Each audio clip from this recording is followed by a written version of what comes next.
Este é o Giro Distrital. Aqui você fica por dentro dos principais acontecimentos da esfera política de Brasília. Nesta edição, CPI dos atos antidemocráticos. Coronel Paulo José afirma que Secretaria de Segurança reteve informações e que seus superiores mentiram sobre 8 de janeiro. Guardião responsável. Projeto de lei quer assegurar microchipagem e castração gratuitas para cães e gatos no DF. Eleições para os conselhos tutelares. Câmara Legislativa faz campanha para estimular participação popular na escolha dos novos conselheiros. Desenvolvendo o futuro, projeto de lei quer transformar DF em potência econômica na área de inovação tecnológica. E claro, também vamos destacar o que foi notícia na Câmara Legislativa na terceira semana de setembro. O plenário da Câmara Legislativa viveu dias movimentados ao longo da última semana. No dia 19, após um ato em frente à sede da CLDF, servidores da carreira socioeducativa tomaram as galerias do parlamento para pedir o apoio dos distritais ao pleito de reestruturação da carreira. Em resposta aos apelos, o deputado Gabriel Magno anunciou que a oposição poderá entrar em obstrução caso o governo não negocie com a categoria. Gabriel Magno também mencionou a situação dos servidores da carreira de assistência à educação, em greve desde a semana passada. O governo precisa começar a negociar, precisa apresentar uma proposta, precisa apresentar uma saída para essas greves, porque se não o fizer, nós vamos precisar mais uma vez, presidente, entrar em obstrução, porque essa casa não pode votar os projetos de interesse do governo quando as categorias dos servidores públicos estão em greve, estão sofrendo. Vários deputados demonstraram apoio aos trabalhadores. Entre eles, o presidente da casa, Wellington Luiz, que informou ter agendado reunião para tratar do assunto com o governador. O diálogo tem que existir sempre, mesmo que em dado momento não se consiga atender os pedidos das categorias. Agora, não conversar com as categorias, de fato, é um equívoco nosso, enquanto eu faço parte da base do governo, mas entendo que esse tipo de barreira não pode existir. A falta de linhas de ônibus em áreas rurais do Distrito Federal também repercutiu no plenário no dia 19. De acordo com o deputado Pepa, o reforço do transporte público é a principal demanda dos moradores dessas regiões. A sessão do dia 19 também foi marcada pelo debate acerca de 2 moções de apoio ao Congresso Nacional em questões polêmicas que vêm sendo tratadas no âmbito do STF: as descriminalizações do aborto e do porte de drogas. Ambas as moções foram aprovadas, sustentando que as respostas sobre essas questões devem ser dadas pelo Poder Legislativo e não pelo Judiciário. Na mesma sessão, os distritais aprovaram mudanças na regra para cálculo do percentual de cargos em comissão ocupados por servidores no GDF. O texto aprovado estabelece que o cálculo da ocupação de 50% dos cargos por servidores concursados deve ser feito em relação ao governo como um todo e não em relação a cada órgão. Ainda no dia 19, os distritais fizeram um minuto de silêncio em homenagem ao médico do Hospital de Base, Roland Montenegro, uma das vítimas do acidente aéreo ocorrido no último dia 16 no estado do Amazonas. No dia 20, a decisão do STF de pautar para esta semana o início do julgamento sobre a descriminalização do aborto até 12 semanas de gravidez voltou a gerar divergências. Enquanto deputados de perfil mais conservador discursaram contra a decisão, a ala mais progressista defendeu a descriminalização, afirmando que o cenário atual apenas penaliza mulheres carentes. No dia 21, houve comissão geral para debater a situação dos quiosqueiros do DF. Permissionários de várias partes da cidade defenderam a revisão das regras para o setor, que permanecem as mesmas há mais de 15 anos, e que não contemplam diversas situações, como, por exemplo, quiosques com mais de 60 metros quadrados. O grande culpado pelas falhas no 8 de janeiro ou apenas um bode expiatório? Eu acho que pegaram o senhor como boi de piranha. Essa questão deu o tom da oitiva conduzida pela CPI dos atos antidemocráticos com o coronel Paulo José Ferreira no último dia 21. À época dos ataques do dia 8 de janeiro, ele ocupava a chefia interina do Departamento de Operações da Polícia Militar do DF, em substituição ao coronel Jorge Eduardo Naime, que estava de licença. Em seu depoimento, Paulo José destacou ter sido designado para a função, mesmo estando com o porte de armas suspenso por conta de um tratamento psiquiátrico. Preso desde o dia 18 de agosto sob acusação de omissão no enfrentamento às manifestações, o coronel também é acusado por integrantes da cúpula da Polícia Militar de não ter seguido o protocolo de ações integradas elaborado pela Secretaria de Segurança para impedir os ataques golpistas às sedes dos três poderes. Em seu depoimento, Paulo José negou as acusações. Ele afirmou ter apenas cumprido as ordens de seus superiores e garantiu não ter recebido nenhum informe de inteligência que apontasse para o risco de que as manifestações fossem violentas. Se houve produção de conhecimento, de informação por parte do Centro de Inteligência, essas informações eu não sei, não chegaram ao Departamento de Operações. Paulo José também alegou estranhar que, ao assumir o comando do Departamento de Operações, todos os seus superiores diretos estivessem de folga. Ao retornar de férias no dia 3 de janeiro, fui surpreendido pelo fato de que tanto o Coronel Naime, Coronel Kleber e Conde estarem afastados das funções do departamento. Dessa forma, eu não tive contato com nenhum dos coronéis do DOP no meu retorno, nenhuma informação sobre o andamento do serviço, nenhuma atualização das demandas e tampouco alguma informação escrita sobre as manifestações passadas e vindouras. Apenas tomei conhecimento que assumiria o DOP naquele dia. Entre as acusações que pesam contra o coronel Paulo José está uma suposta determinação para a abertura da esplanada dos ministérios na véspera dos ataques. Em depoimento prestado à CPI no dia 5 de junho, o coronel Marcelo Casimiro, ex-comandante das tropas da região central de Brasília, afirmou com todas as letras que a ordem partiu do coronel Paulo José. O senhor recebeu ordem de quem para abrir a esplanada, que estava fechada até sábado? Esse foi um ajuste feito pelo comando da corporação.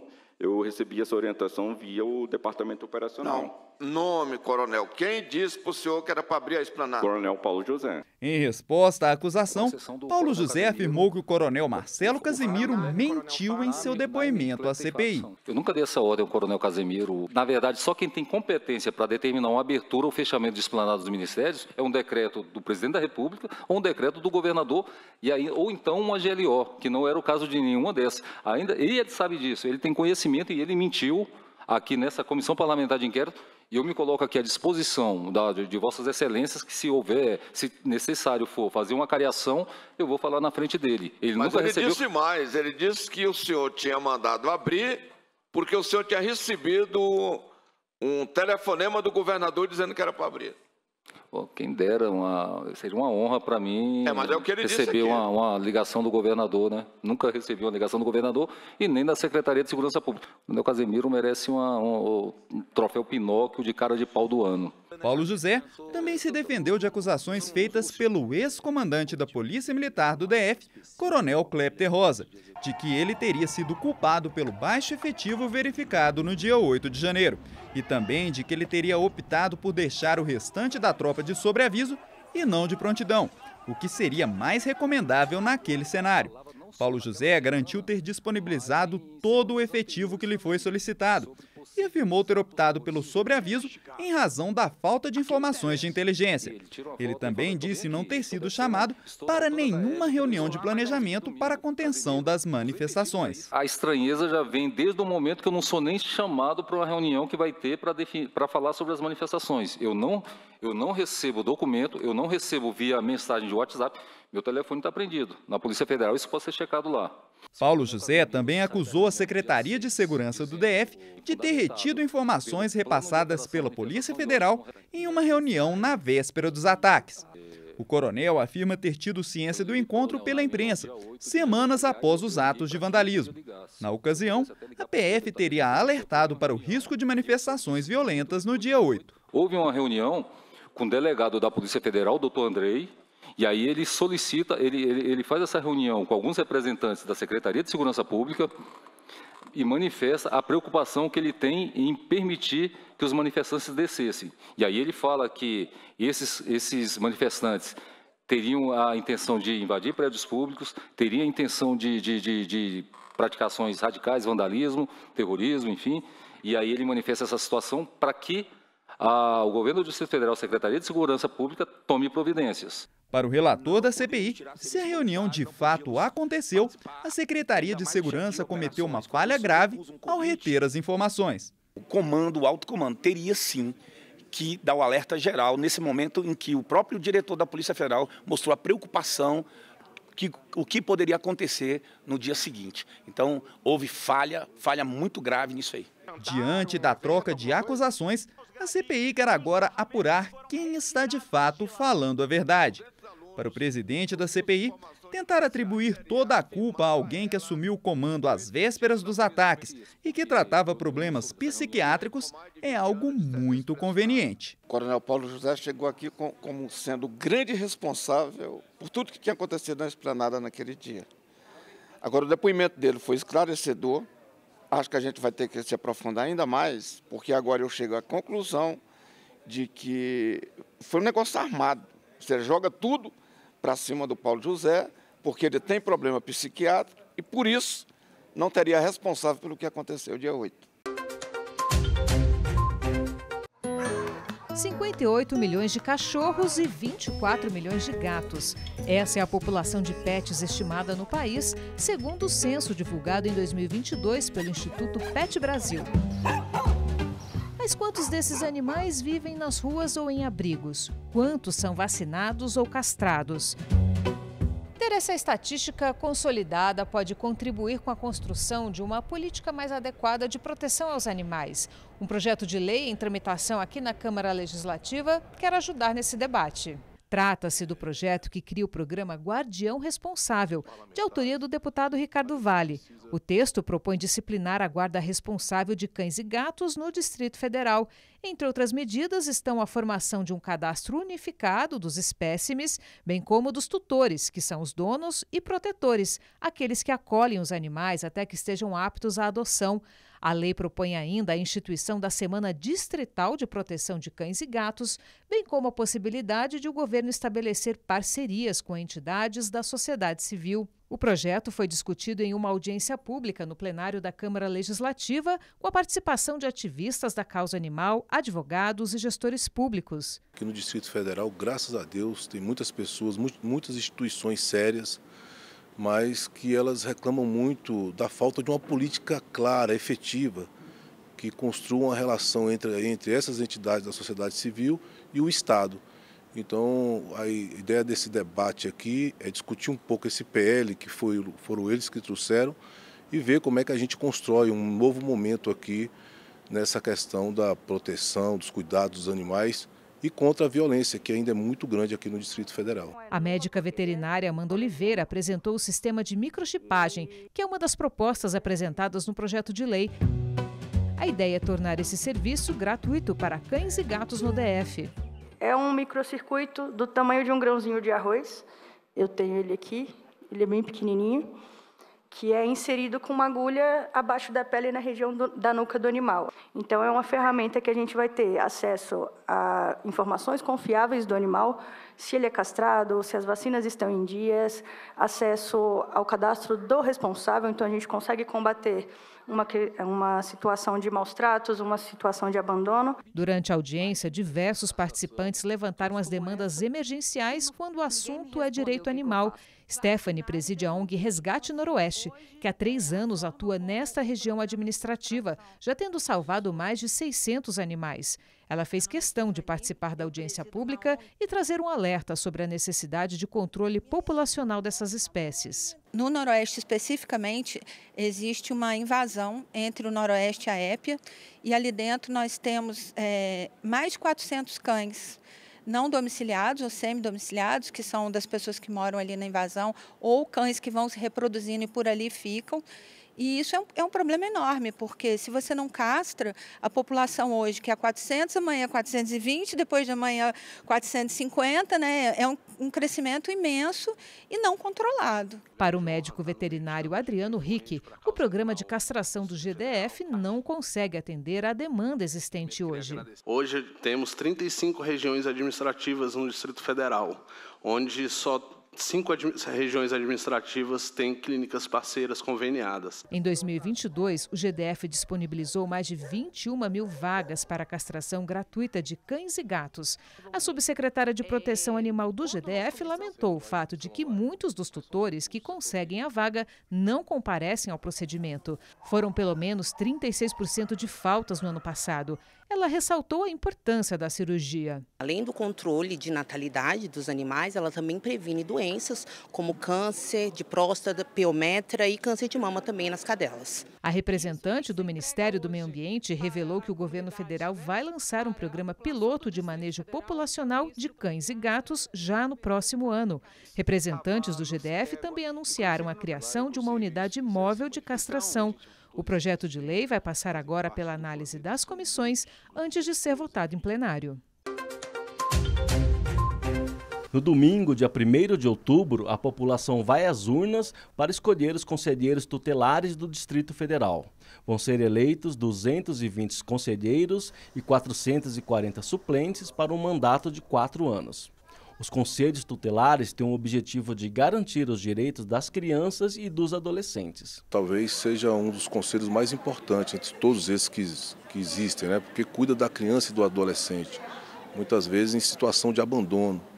Portanto, essas eleições elas têm que ser tratadas com muito carinho pela sociedade e com a devida importância que tem que ser. A eleição é conduzida pela Secretaria de Justiça e Cidadania e tem um suporte do Tribunal Regional Eleitoral. E a Câmara Legislativa está empenhada em mobilizar os eleitores. A eleição é a forma mais democrática da sociedade manifestar a sua vontade. Portanto, a Câmara sempre apoia iniciativas dessa natureza. Depois, nós estamos tratando de algo extremamente importante, o Conselho Tutelar. O Conselho Tutelar é aquele que cuida das nossas crianças, das crianças vulneráveis, daquelas que mais precisam. Portanto, é um esforço concentrado, né, do Tribunal Regional Eleitoral, Secretaria de Justiça e nós aqui da Câmara Legislativa, para que a gente faça o melhor. Para votar, o eleitor deve apresentar um documento original com foto ou e-título.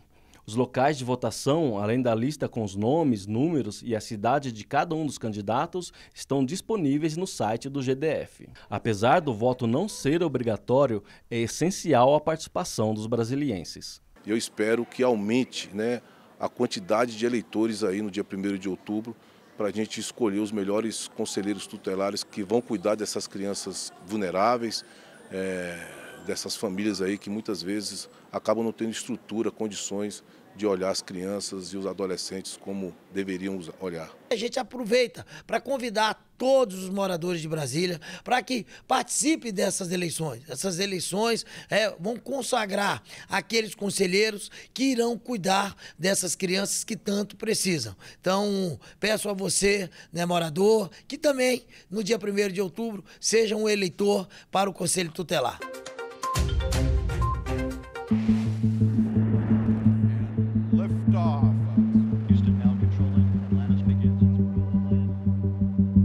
Já pensou trabalhar no desenvolvimento de satélites? Parece o tipo de coisa que só é possível fazer na NASA, certo? Pois o Vitor está fazendo isso aqui, em pleno Distrito Federal. Ele atua em uma startup de tecnologia que atualmente desenvolve 2 projetos na área. O primeiro modelo tem foco educacional, enquanto o segundo é voltado para o fornecimento de internet. Os protótipos estão prontos e os produtos finais já têm data para ir à órbita. Se tudo der certo, os satélites deverão ser literalmente lançados no ano que vem. A expectativa da equipe é bem grande, a gente quer popularizar a tecnologia espacial e tanto começar a lançar a constelação de satélite própria, né, para conectar com esses serviços de internet das coisas, que tem aplicação para o agronegócio, energia, cidades inteligentes, logística, marítima. Então, assim, as aplicações são diversas e isso expande, inclusive, nosso mercado. E, além de tudo, também começar a engajar alunos com os próprios satélites. Para chegar até aqui, Vitor e seus parceiros tiveram de superar inúmeras dificuldades. O mercado de engenharia espacial no Brasil ainda é bastante novo E empresas como a dele precisam trocar experiências com outros segmentos para superar entraves burocráticos e se relacionar melhor com possíveis clientes. Para melhorar esse quadro, ele defende a instituição de ambientes de inovação na cidade. Ambientes de inovação estimulam bastante o desenvolvimento de startups, porque você consegue até tirar dúvidas com as outras startups, como você pivotar a sua ideia. Um projeto em tramitação na Câmara Legislativa quer facilitar a vida de empreendedores como o Vitor. De autoria da deputada doutora Jane, a proposta institui o Sistema Distrital de Ambientes de Inovação. O objetivo é estimular o desenvolvimento, a produtividade e a competitividade de empresas do setor aqui no DF. O projeto prevê a instituição de parques e polos tecnológicos, além da criação de 3 redes: a Distrital de Incubadoras de Empresas, a Distrital de Centros de Inovação Tecnológica e a Distrital de Núcleos de Inovação Tecnológica. A ideia é que a gente consiga organizar o que existe de tecnologia e inovação no DF, os parques, os polos, para que sejam reconhecidos. Hoje nós já temos reconhecido o Parque Tecnológico Biotic e nós sabemos que a inovação, a ciência e a tecnologia é desenvolvida em vários locais no DF e está desorganizado. Fábio é doutor em administração pública e especialista em tecnologia de informação. Ele avalia que Brasília possui um grande potencial para a economia de inovação, mas que faltam ações de governança para impulsionar o setor. Por isso, ele vê com bons olhos a proposta em tramitação na Câmara Legislativa. Brasília tem vocação e é uma grande oportunidade para o Distrito Federal, né? Nós temos os espaços, né? Então tem o Biotic, né? Temos alguns parques tecnológicos sendo construídos, como por exemplo o Parque Tecnológico da UNB, o Parque da Católica. O que a gente precisa agora, né, é de um mecanismo de governança que possa organizar esses parques. Então o PL proposto pela doutora Jane, ele vem justamente para isso, para criar uma camada de governança, né, para que os parques possam ser reconhecidos e com esse reconhecimento atrair investimento, atrair empresas, né, para a gente consiga gerar riqueza no Distrito Federal a partir do desenvolvimento tecnológico.